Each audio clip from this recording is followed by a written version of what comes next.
We are at Dan, which is an ancient city. We're going to go visit where it was. And like Joseph pointed out to you, the major source of the water that flows into the Galilee and out of the Jordan, well, into the Galilee for these days, comes from sources like this.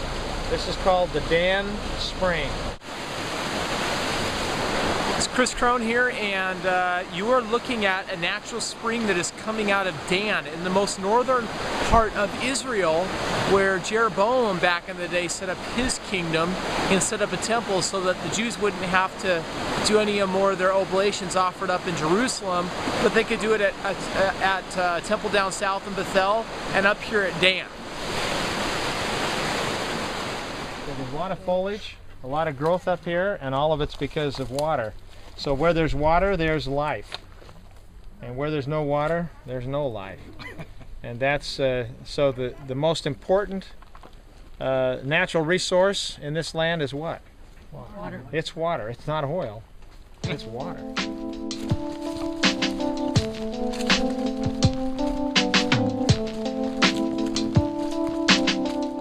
Hi, this is Chris, and I want you to look out here. There's a bunker right here, a fence, and there's a tank out there in the field. Beyond those borders is Lebanon, the border between Israel and Lebanon. And this has been a battleground. Coincidentally, we also happen to be standing here on the ancient ruins of Dan, the northernmost kingdom here in Israel. And down here, up here on this edge right here, is where a golden calf was placed by Jeroboam to draw the Israelites away from Jerusalem, from worshiping in that temple, to worship here and to sacrifice perversely on these altars.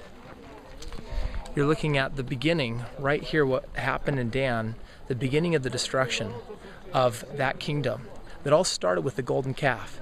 And you've got to ask yourself today, what is the golden calf in your life? And what does that look like? And what leads to destruction for you? And what truth do you hold to? What commandments, covenants, laws are important to you? Look at this, clan. So this is the inside of the outer gate coming into Dan, ancient Israelite city. And this is leaving.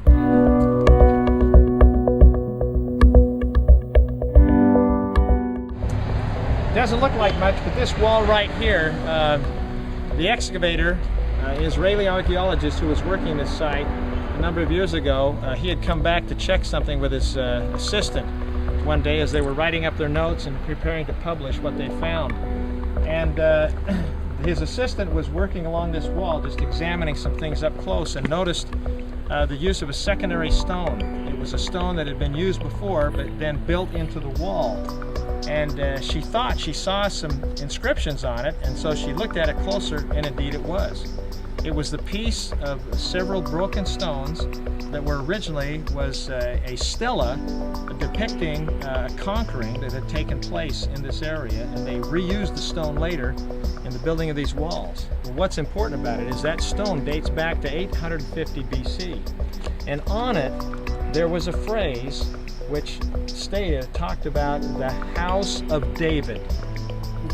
Now you may not know this, but there are people who are called Bible deconstructionists. They are critical of the Bible as a record, and they say that it's all mythology and it's not true history, and David never existed.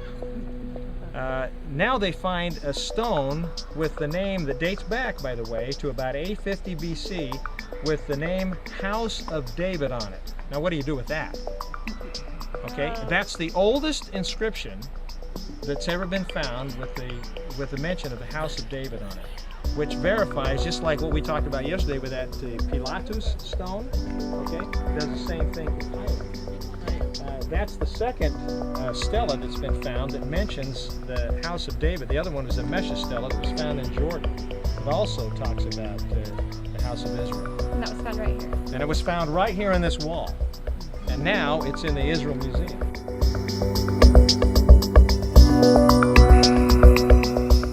When it rains, does what? Deteriorates. It dissolves, okay, over time. Well, after this Canaanite, this is a Canaanite gateway, and after this Canaanite city was destroyed, it was covered over, and that's what preserved it. Before this gate right here was discovered, it was thought by archaeologists that nothing of mud brick construction existed from the Middle Bronze Age. I'm talking about Abraham's time, 1800 to 2000 BC. Okay? And then they uncovered this and realized this is a Middle Bronze Age gate. And because it was covered over after its destruction, the destruction of the city, it totally preserved what you see here today. And you can actually mark or see the outlines of where the bricks are laid together, end to end and top to over top. And you can actually see the archway.